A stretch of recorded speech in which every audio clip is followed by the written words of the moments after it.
sports fans out there, and welcome to the Hot Seat Sports Talk, the revival, the 99th overall show. Can you believe it, 99 already, Brian? It's been That's insane.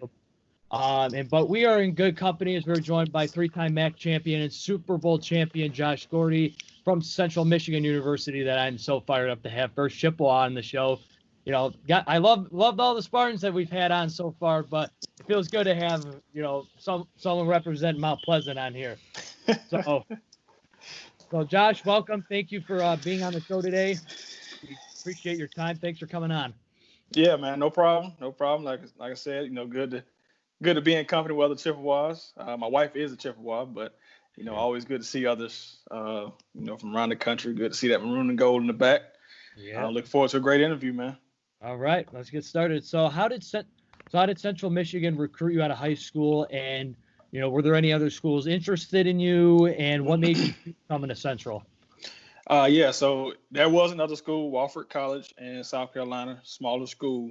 And so the decision process was a little bit easier when it came to those two. I definitely wanted to pursue the bigger school, and also and not just the school. I mean, not just sports wise, but even the school. Central Michigan had a great great academic program.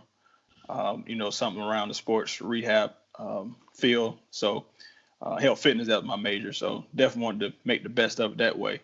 The year before I went to Central, I had two other teammates from high school who got recruited to Central Michigan. And so I'm assuming, they made a great lasting impression on the coaches, and they were like, hey, we got to get down there at that school and, find some more talent.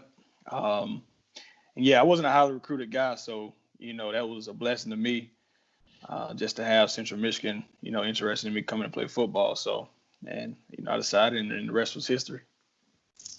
Oh, that's really good to hear. So, Sir. Before you got to campus on Central, though, did you ever visit Michigan before that? And, what were your thoughts when you did go to Central? Let's see. So I do have a lot of family in Detroit. Okay. Last name Gordy. I don't know if y'all know Barry Gordy, founder of Motown. That's my family there. But I myself, at 17, I had never, I think, visited Michigan. And actually, man, on my recruiting trip, that was my first time really seeing, some real snow. So, we would get these freak occurrences down here where you get some flurries on the ground and everybody's all excited. You don't really see snow like that. It'd be like one day out of the whole year. So, but yeah, we had the day I went on my recruiting trip. It was a snowstorm the day before, and so how it looks after snowstorm. So, I'm landing. I don't know any better. So I'm thinking okay, so this is what it looks like 24/7 all the time. And but as I was there, I kind of learned that we kind of came in on a day when it was a lot of snow. But man, it was cold, and I still to this day don't know how I stuck through, even deciding to go to Central, with that being my first initial, my initial time seeing, I guess, that kind of snow. So, but hey, like I said, it worked out, man. Worked out for the best. Yeah, I mean, I can agree with you 100% because it was my first winter up there too, and man, we got so much snow up there. It was crazy. The amount of snow and the amount of ice that we got. It was, walking the classes is like you're mountain hike, mountain climbing. It feels it. So I mean that's just very very, because again, people from the south that don't really come up to Michigan or the northern states, they don't really know. So that's a very cool.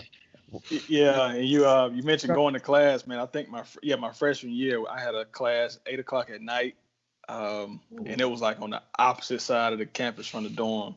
So man, I was every day I have to just mentally prepare myself I'm about to play a game, and okay, let's do it.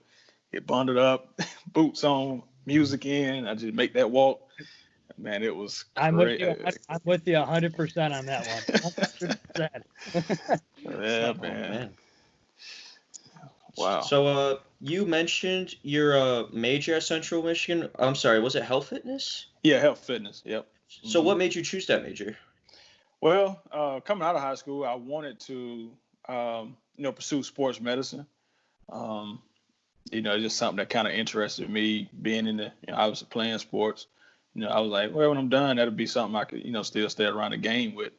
And then what really solidified it for me actually when I took my visit, and then we sit down and you look at all the different majors that's offered, and it was one of the, the top, it's one of the top majors at Central, probably the top now, aside from education, whatever. But, I was like, hey, if I'm getting this opportunity, to come play football on full scholarship, I'm gonna make the best of it and get the most out of that scholarship.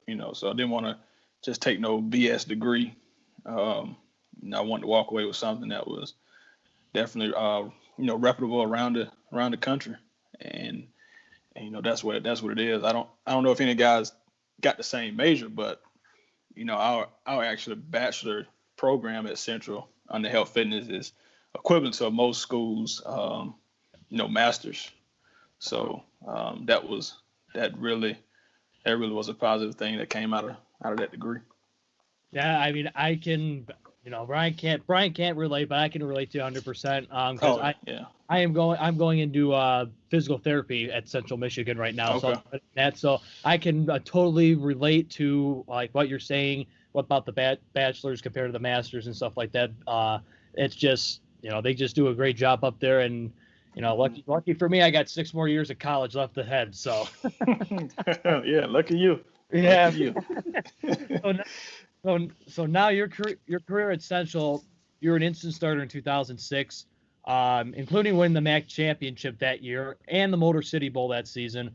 Did you guys know early on in that season, 2006, that you guys were a contender for the MAC that year? That's a good question. I don't think early on, because the pieces that we ended the season with, that's not what we started with, and mainly the quarterback position. We had a great quarterback in Brian Brunner. I don't know if you guys know the names, but yeah, I had Brian Brunner starting the season, and he sustained a pretty bad injury that game, and just like the Tom Brady story, Dan Lefebvre came in, and man took over that game, and you could see how special he was that game, but I don't know if we knew like how good we would gel as a team throughout the year. But yeah, it was amazing watching that transformation of the team. But yeah, I'm glad we got it together, and like you said, won that MAC championship that year. Yeah, I mean that's just one. That's one so far. We got 2 more to talk. But 2 more to talk about. So. But before we talk about those other 2 championships, in the next season, 2007, you had new additions like Antonio Brown and J.J. Watt joining your squad. So, in practice in the locker room, what were they like? Antonio, he's from Florida, so I don't know. Well, you guys probably wouldn't know. Guys coming from Florida, man, football's a big deal. So when you're talking about competitive nature, man, it was, you'll never find anybody like him. And obviously talent-wise, he was special. You can see that day one. The day he came in, everybody's like, oh, wow, this guy's going to, he's going to be special. And he was one of those guys, like a lot of us, man, we came over there, obviously education, but, man, you needed football. A lot of our backgrounds, that's the way to make it out, man. So, when you're in that position, and it's like, hey, I'm coming up here to, play football, hopefully make a career out of it. You're gonna go hard. You're gonna go hard because he's like, no need to go back home, and nothing back home for me. So, I gotta get it while I'm here. And J.J. Watt. I don't think we knew he was gonna be what he eventually became. He was a lot chubbier. He was a lot chubbier then. Big. He had a big stature. Yeah. But as far as the guy you see today, looked like he got 4% body fat. Yeah, we didn't have that. But obviously he had some good talent because he was able to start as a true freshman. And and he was playing tight end then, and even had a good year. But when you transfer, everybody was kind of clueless, but it wasn't like, oh my God, we're gonna miss JJ. It wasn't like that, because like I said, he was just a normal contributor. But hey, when he went to Wisconsin, man, we kept up with him. A lot of guys still friends with him, and just, man, we love the way he flourished and took off up there. So kudos to him, man, for making that transfer. Yeah, because around Central, Antonio Brown is still, you still see number 27 jersey still walking around campus still, but no one really remembers J.J. Watt being a part of that team as well. So I think it's critical that not only Chippewa fans, but college football fans know that he was a Chippewa at one point in his career. So that's it. So now in 2007. What were the off-season speeches and preparations like to keep you guys motivated? Because you guys again would go on to play Miami, Ohio in the MAC championship game. So and when back-to-back MAC titles. So what was like? Did you guys have the same mentality going from the 2006 season to the 2007 season? What was that off-season like, getting ready for the second MAC? Man, it was somewhat different because obviously we won in 06. So when you win, now you got people chasing from behind trying to catch you. So you're always going to be the target. And that was probably the main thing we focused on was, you're that target. So make sure they don't catch your target. So a lot of the main speeches that year was about avoiding complacency, and just having people around or come talk to the team who've won multiple championships, and just realizing that, hey, once you do it one time, that just can start a trend, as long as you don't get complacent. And now you got to work even harder, because the minute you let your guard down, somebody else is trying to take your spot. Let's be honest. So, and I think, and everybody was just young, man, and it was a new team. So everybody bought into the message. It wasn't like, guys like, oh no, we've been there, done that. We got this under control. And also that's the year we got a new coaching staff. So, and that was a big part. Just having Coach Jones come in with that bigger school mentality. We were a smaller school, but when he came in, he instilled that bigger school mentality. Getting us different different things around the program that'll just make things flow a lot better. So, but yeah, it was just avoiding complacency and just trying to stay ahead, man. Yeah, I mean, because it's kind of like last. You look at last season for Central. They bring in Jim McElwain from Michigan, big school mentality, turn a 1-11 team around into a division winner and, to the MAC championship again against Miami. Unfortunately, It was a loss, which was so bitter to watch in person. But, it's just like you said, different coaching staff, new perks. And that's just, comparing your time at Central to now, it's almost the same. The cycle of college football is always rotating, so that's very interesting to hear. That's it. Yep. All right, Josh. So we're gonna skip ahead to your just insane, mighty 2009 season at Central. So starting out early in the season, you headed to East Lansing and played Michigan State Spartans. Ooh, for me, but I'm outnumbered right now. This is gonna be tough. But you had the matchup against Kirk Cousins and B.J. Cunningham. For them particularly, was it hard to game plan for them? Nah, and I'll be honest, man. Teams like Michigan State, they ran a more traditional offense. So we were used to, in the MAC, you see a lot of spread offenses, running gun, just quick tempo West Coast style. So when you get to a Big Ten type school, they're running more traditional stuff. So as far as the skill spots go, it actually got somewhat easier.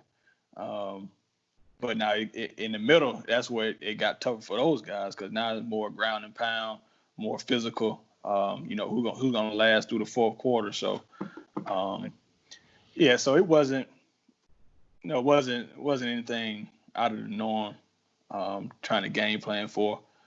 And like I said, man, just we knew who we were. We were confident in it. And yeah, as long as you like, see, I didn't grow up in Michigan, so I didn't really know the hype around. I may be backtracking here, but back to my freshman year when we played Michigan in the Big House, the coaches come in Monday morning, before the game, like, that week before the game, like, hey man, these guys, they get dressed just like you do, blase, had a helmet. It's just a helmet with different decals on it. I'm sitting there wondering, like, they really, okay, it's just other people to me. Because coming from the South, man, like we believe can't nobody play football with us anyway. So it's like, okay, these dudes, man, no disrespect, but like, man, these dudes in Michigan, man, they don't know nothing about football up here. So I think it's just having that mentality. Like, okay, these, just other guys to me. But yeah, no special game plan. It was, everything standard. But yeah, went in, man, got the W. I mean, I think you're saying it perfectly. Yeah, just for the sport of football, having that mentality saying everyone else is just the same as me. You just got to go in and play your best. And obviously, from your success, that definitely having a great mentality is really hard, a really great thing to have. Yes, sir. Yep, so, again, going back into the game, it was close. You guys scored to tie the game with about 30 seconds left, but then you failed a 2-point conversion. What were your thoughts as the kicking team went out, attempting which ultimately led to be the successful onside kick? Yeah, I'm trying to re-go. You bringing up the game, I'm trying to re-go through my mind, but I'm starting to replay it now. But yeah, I think when we missed that, I'm like, oh my God, it was our chance to at least, because what we would have tied it up with the field goal, I'm assuming. Yeah, you guys would have tied it with an extra point. Yeah, but you guys went for the win. Went for the win. I was like, oh man, that was our shot. And I was like, well, you got to keep hope alive, let's try to go ahead and get this onside kick, man. And yeah, I still remember we kicked it. I think Brian Anderson was the one who recovered it. Our sure hand receiver guy. He actually was a health fitness major too, so we had a lot of classes together. But yeah, man, it was after that. Now when we got the onside kick, I will say I was like, okay, that's it. We're gonna win the game. Because a lot of times when stuff just line up like that, when the ball's rolling your way on Saturdays, you just kind of know, okay, yeah, we got this in the bag, feeling confident. Let's go out here and get it done. So like you said, there's 3 seconds left. Your field goal team's out. Spartan Stadium's going nuts hoping for a miss, but that wasn't the case. You guys stunned Michigan 29-27, one of the most stunning upsets in Central history. What was going through your mind as that kick was away? Did you already think, like, yep, this thing's good, we're going home with a dub? Yeah, man. Looking at the kick, like, I'm not a very, very emotional person. I'm more of a, look at the kick, they go in, fist pump, and I'm off the field. Some guys run around the field, Oh, yeah. I'm trying to think of a coach I can compare it, like a Belichick, I guess. Kicks up, in, fist pump, let's go. So it's like, okay, business taken care of, get this W, go home, celebrate, and then on to the next one. So, man, what a feeling. I won't forget it. Knocking them off, and that ultimately led to us being ranked top 25 that year, which was another great accomplishment. So. Right. So like you said, after beating Michigan State, you guys started a huge season, went undefeated in the MAC, your third MAC title in 4 seasons, winning the GMAC Bowl in double overtime against Troy and Alabama. Looking back, how does it feel that you were a 3-time MAC champion, went to 4 bowl games, 1-2 for Central, that you were part of one of the best chapters in Central Michigan football history? Yeah, it's special now, man. Just when you're going through it, I guess it was just what we expected every year to year. So I was like, okay, let's go get another one. Keep working head down and get it done. But definitely looking back, and just seeing the recent years, how we sort of struggled, and that kind of really put it into perspective. Like, man, we had a special team. And a lot of our teammates are actually, college coaches elsewhere, and they still talk about it to this day, like, man, just coaching where they at now, even, bigger schools than what we were. And it's like, bro, I'll be honest, like we had better talent on our team than we got right now. So that definitely makes it surreal, and it's a good feeling knowing you was a part of a chapter like that. And I hope it will, but I don't know if it'll ever be rewritten. So yeah, I mean, last season Central's team, they've made a pretty good turnaround. So we'll see what they can do this year. It'll be very interesting to see. I'm hoping because there's some tough Big Ten opponents in our way this year in Northwestern. And Northwestern and Nebraska both on the road this year. So it'll be interesting. It'll definitely be an interesting season. So yeah. So now, Josh, we're going to do one of our favorite segments that we've done with all of our guests on this season. It's called Rapid Fire 7. Just 7 rapid fire. 7. Oh my goodness! Most podcasts do 4. You put it on me, man. But these are pretty quick. Just to put you on. So I will start. Favorite thing about Central's campus? Man, it looks good in the springtime. That's what I like. I love the springtime. Snow's leaving, sun coming out. Springtime. All right. Next for you, favorite movie. Oh my goodness. Man, I'm gonna go with a. Can I like come back or? Yeah, you can come. We can come back to that one. So, all right. Favorite place to eat in Mount Pleasant? The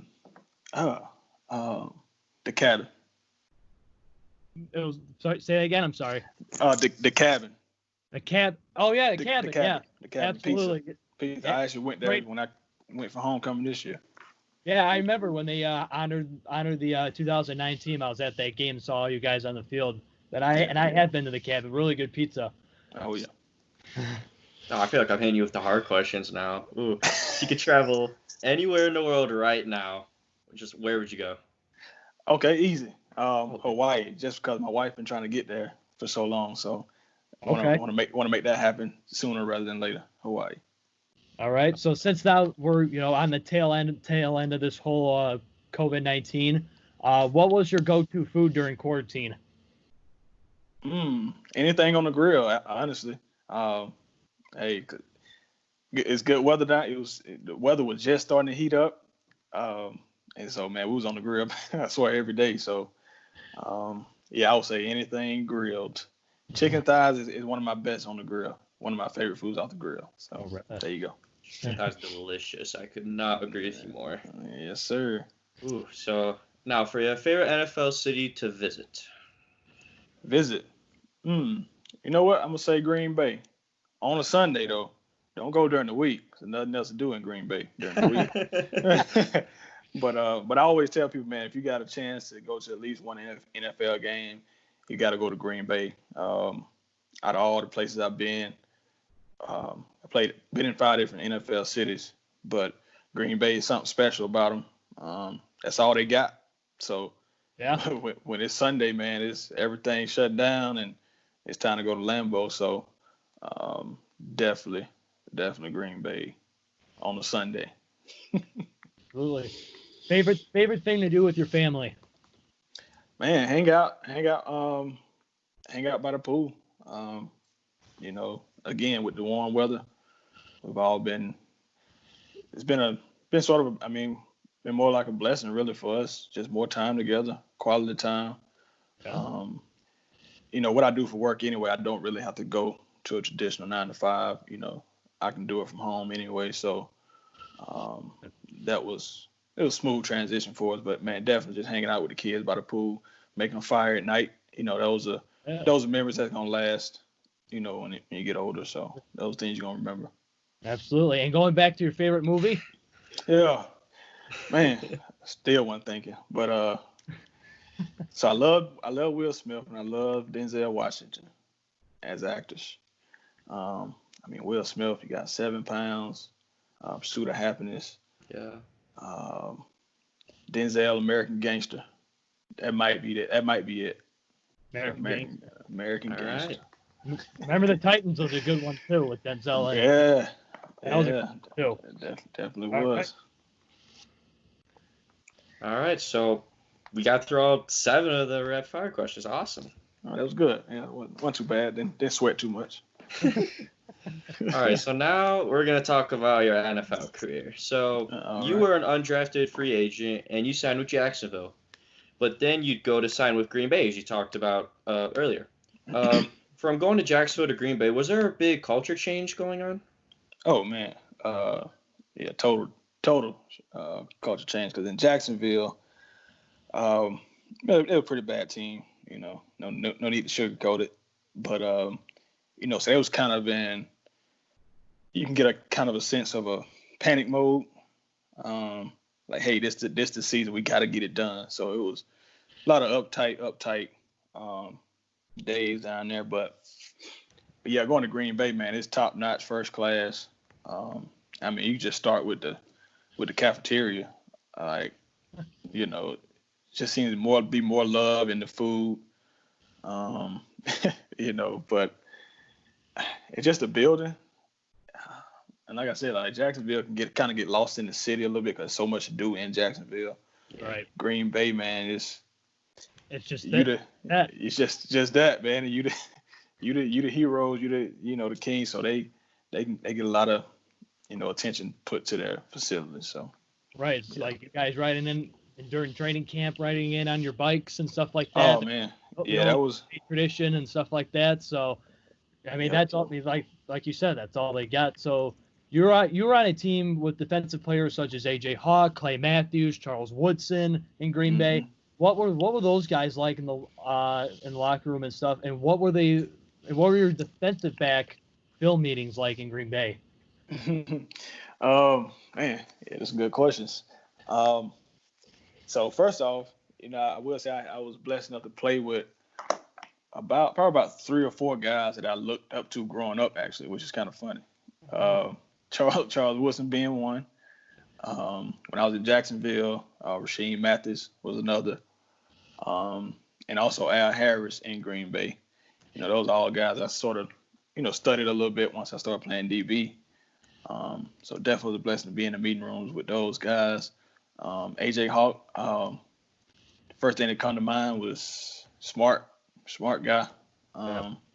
He knew his stuff. D coordinator was Don Capers. Yeah. And I mean, every meeting, I don't care if it was the first play we put in training camp and we in the 15th game of the season, he had him like go through his keys and reads every single time in that meeting room. I mean, it was just like repetitive. It makes you learn it, I guess. And I can only imagine being AJ having to do that because he's like the quarterback of the defense. So he got to make all those calls and every single time which way we're going to shift. And just seeing that was like, man, it's a different level. I think that was kind of my first time, like, okay, you got to really be a student of the game at this level. And Charles Woodson was another very smart player. I don't know if many people really knew that about him. Of course, everybody knows athletic ability, but his smarts definitely helped him separate himself from the average ones. He wasn't a real vocal guy by any means, but when he did speak, it meant something, and you better listen to what he's saying. So yeah, definitely inspirational guy. Yeah, definitely fantastic. Charles Woodson, Hall of Famer, and AJ Hawk, multiple Pro Bowl linebacker in his career. So definitely great guys, like you said, to look up to, and to be in that system with them probably was just a dream come true. So now you guys did not win the division that year, but you're a wild card team in Green Bay that made it to Super Bowl 45 against Pittsburgh and Dallas. What was media day like for you in Dallas and all the things leading up to Super Bowl 45? Well, for me personally, media day wasn't what it is for most people. I was a rookie, so and and I didn't actually play in the game, but so the questions we got were kind of like just crazy off the wall questions. I don't want to call them stupid, but it just be so many reporters out there, and they just trying to look for anything. I mean, it was questions about your sexuality. I don't want to go into it because I don't want anybody to think I'm, being, mean about it. But like, hey, I heard you was such as. I'm like, man, come on, man. Like, what are you talking about? It just be like little random questions. Random things, right? Yeah. That experience. Go ahead. But so like you said, the randomest things come out during. Yeah. We see that obviously. The Jimmy Kimmel show is one of them when he sends Guillermo out to the Super Bowl every year, and he asks Tom Brady, "You sign my pillow, and I make it out or something like that." Stuff like that. Some of it's in good fun. And then you guys in Green Bay won Super Bowl 45, 31-25 over Pittsburgh. Sorry, Brian. Pittsburgh fan, huh? Yeah, I had a sister live there. Okay. And as another fun fact, you may not know this, but Central Michigan had the most players in that Super Bowl. Really? Oh. Yeah, it was 4 of us. Wow. Just representing everything. Yeah, man. Antonio was on Pittsburgh, and then me, Frank, and Cullen Jenkins was on Green Bay. That's right. Yep. I remember Cullen, and I remember Sambo. Yep, that's right. And now going back to it, you guys won 31-25.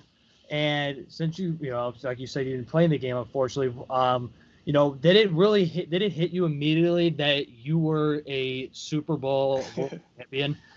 No, not at all, man.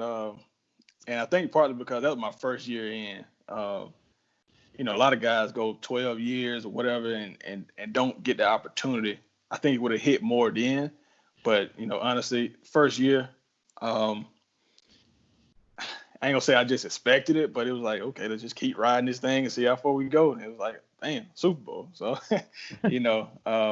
yeah, but it started hitting afterwards once, you start getting all these requests to come here, come there, just because of, you got that Super Bowl status behind your name. So, like, oh man, it's a pretty big deal. Obviously, you knew it was, and also when we got the rings, that was another indication of how great it was. So yeah, I mean it's something that goes along with your name for a long, long time. Yes, sir. It's in the history books. So that's just an awesome. That's just awesome. So other than obviously your Super Bowl rings, I mean, did you keep anything else from the Super Bowl celebration, like any confetti, champagne, or just anything like that? Yeah. So I got my helmet, which looking back, I was glad I did. Went around and got a lot of guys off the team to sign it in the locker room. So I got my helmet, got my name plate from the locker, jersey. They gave us the jerseys. But that stuff, man, I still got it. Got it up in my basement. So stuff that my kids they're too young to really know what it is now, but to be something special in the future for them to look at. So right, because it's forever in the history books, forever. Super Bowl champion. So in 2011, you signed with the then St. Louis Rams, and unfortunately the team itself didn't do so well. It was 2-14 that year. But in one of those 2 wins, you guys were at home against the Saints, and you picked off Drew Brees in that game. And I saw in the highlight that you ran up, you had the football in your hand and you went off and you kept that football. Do you still have that football? Yep. Got every single interception I had. You got to keep them, man. Because in NFL, they'll let you keep the balls, pretty easy because they got so many to replace it with. In college, you can't really do that. You're on a budget, so so they got to get the balls back. But that was my first career too. So. And to get it on Drew Brees that was like a record-breaking year for him. I think this year he passed for 5,000. That was definitely was a special one. Getting it my first one off of him. So and that was a game that you guys ended up beating the Saints by 10, and and the Saints that previous week they beat the Colts 62-7. And I think it was the year after they came off a Super Bowl win against I think so. Peyton Manning's Colts, which, by the way, you were traded to in 2012 and were with Andrew Luck in his first year, Reggie Wayne, Pat McAfee, Adam Vinatieri. You would find success with the Colts going 11-5 and making the postseason that year. Well, besides obviously winning, what was the major difference going from St. Louis to Indy? Well, for me personally, it may not be more of a positive change, because for me, I went from St. Louis being a starter, and with coaching changes, things get shook up, things happen. At the end of my year in St. Louis, I was actually in some polls ranked, top 3 cornerbacks in the league. As far as I think it was like percentage, completion percentage or something like that, they kept track of. But and going to the Indy, I had to kind of fall back into like sort of a role player type. But definitely still enjoyed my time in Indy. Great group of guys. Everybody sort of got there at the same time, except your core staple guys like Reggie Wayne and Vinatieri, and Antoine Bethea. Those guys were long-time Colts, but the majority of the team had just got there that year. New coaching staff. Luck had just got there, so it was special to be a part of that newly formed nucleus team and set out on a common goal together. So enjoyed my time. Definitely enjoyed my time there. So yeah, like I said, in 2013 you played in and won the game marked, as Al Michaels, commentator Al Michaels said, the War of 1812, Peyton Manning's first game in Indy as an opponent. Was there a game plan that week on how to stop Peyton and the weapons they had offensively that year? Because statistically, that offense was one of the best in NFL history, and you guys figured out a way to shut them down. Yeah, when you playing Peyton, the thing we really focused on were like his cues, because he's so much in control of his offenses that if you can pick up what he's saying and what he's doing, you could pretty much infiltrate the entire offense. That was kind of our viewpoint of it. And you may don't know this, but our owner actually probably had a different strategy. He decided to couple hours before game time, opened up the roof because he knows Peyton don't really like cold weather. We didn't know that. We hadn't practiced outside all week. We've been inside. Body's used to the controlled climate. So we actually had like 3 DBs go down that game. I was one of them. And it was all tissue injuries from being, just being so cold. And like I said, I was one of them went down. Another fun fact, that was the night my son was born. My wife was on the way to the game, and she went into labor, so she had to, instead of coming to the game, she went to the hospital. So. Oh my goodness. So yeah, it was a good night. Son born, beat Peyton in the house he built. So good game. Good game. Absolutely. It tore me as a young fan because I watched Peyton on the Colts and he went to Denver, and now since he was playing the Colts, I was like, I'm torn. I was so torn during that game as a young 18-year-old kid. So it was a good game. So I mean that was a great game, and it looks like we unfortunately lost Brian due to technical problems. So I'm just gonna finish it up from here. So Josh, in the wild card that year, your team made the second biggest comeback in playoff history, being down to the Chiefs 38-10, then winning 45-44. The only team that biggest comeback ahead of you guys was the Houston Oilers over the Buffalo Bills in '92. Take us through the atmosphere and what was it like in Lucas Oil Stadium during that comeback? Well, I mean, obviously, first off, it was a playoff game, so playoffs games are always different than regular season games. I mean, you can just physically feel the electricity in the air. Stands are packed. It's win or go home, so you can definitely, like I said, definitely feel the energy from the fans and players alike. But in this game in particular, man, we got down got down big at first. But at halftime, it was the same thing as it always is. Let's just keep chomping at the bit. Some people say keep chopping wood, but it's just always let's stay in the game, get to the fourth quarter, and let it play out there. So and this game was no different. But hey, coming out in that second half, man, it was, for those who saw the game, like you said, one of the greatest comebacks. Felt great to be a part of it. That's for sure. Yeah. That's for sure. Absolutely. So in the 2014 season, it would be your most successful, beating Andy Dalton in Cincinnati in the wild card, beating Peyton Manning and the Broncos on the road to advance the AFC title game against Tom Brady and the Patriots. First off, going into Foxborough, were you guys confident that you could beat New England to get to the Super Bowl after knocking off the defending champion AFC Broncos? Man, confident as ever, man.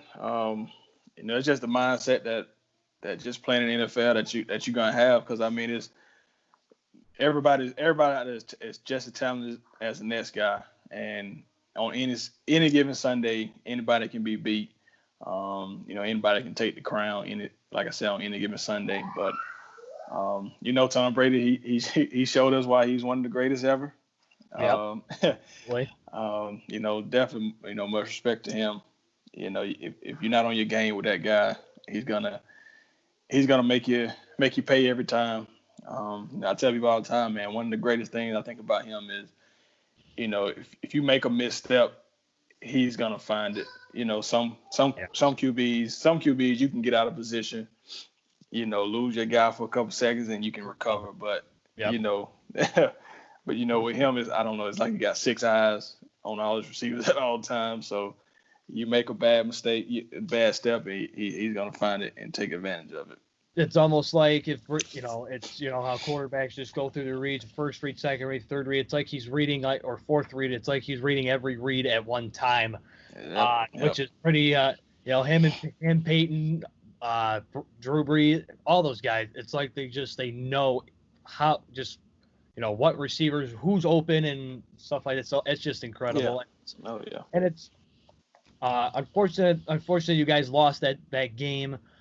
You would spend some time with New York, and unfortunately get injured in the preseason, and that would unfortunately end your career. So now in your post football career, you have developed scholarships for kids affected by hemophilia. Could you please tell us more about that and how you became involved with that?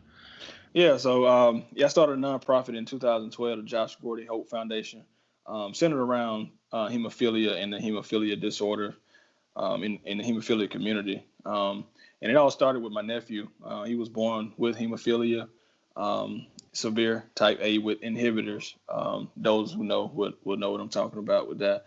But, as a family, that was our first time hearing about it.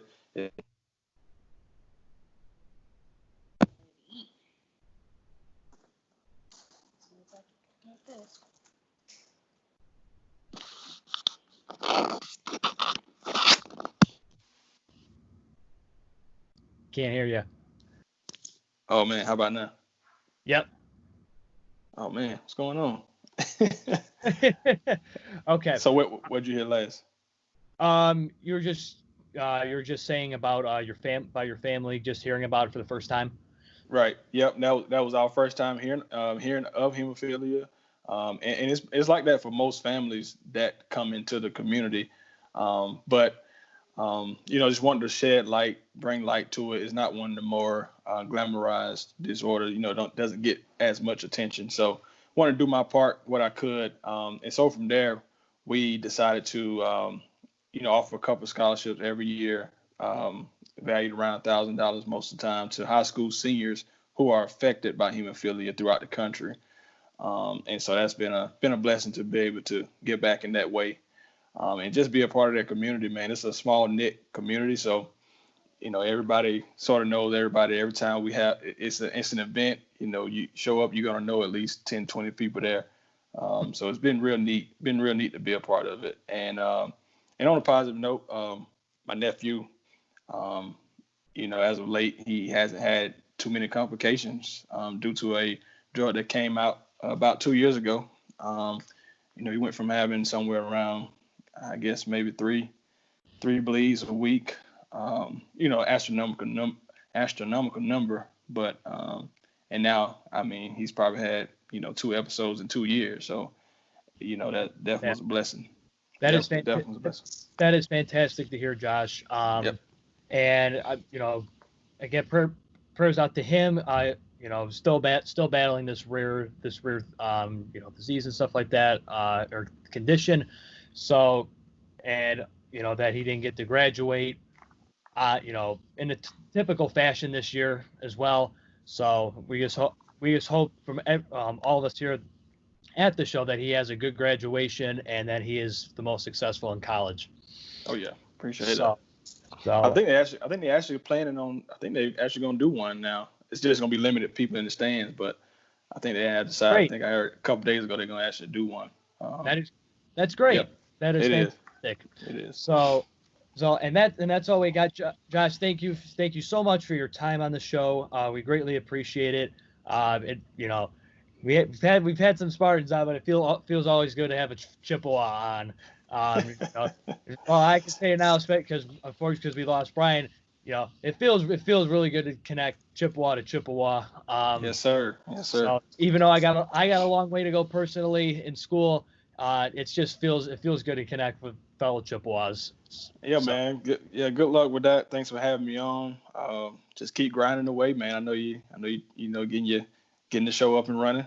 But yeah, just keep it going, and one day you get that big break and you'll be ready. Thanks, Josh. Yeah, no problem, man. Greatly appreciate it. Stay healthy, stay safe, and for you and your wife and your kids. Appreciate it, man. Thank you, Josh. Take care. Fire up. All right, man. Yep. Yes, sir. Fire up. Man, another great interview once again. Josh Gordy, someone to get fired up about. Because he's in Chippewa, that's where I go to school. So, I mean, felt awesome to interview him. He was a great person, great guy to talk to, with a fantastic career both in college and in the pros. 3 MAC championships out of 4 seasons, 2 bowl wins, 1 a Super Bowl win, and great runs with the Indianapolis Colts as well. So that's 99 shows down overall. 11 for the season, 1 more to go, episode 12, 100 overall next week. And without further ado, Brian wanted me to put these in, and so it has something to do with our next show for the 100th. So without further ado, here's some clips from the past. Apologies, Lions punter Sam Martin ran out of time. Apologies, Sam Martin ran out of time. Sam Martin, we ran out of time. I want to apologize. Apologies to Sam Martin back there. We ran out of time again. I'm sorry. Apologies to Detroit. Nope, sorry. Denver Broncos punter Sam Martin. We ran out of time. 99 shows in a row, we ran out of time for Sam Martin.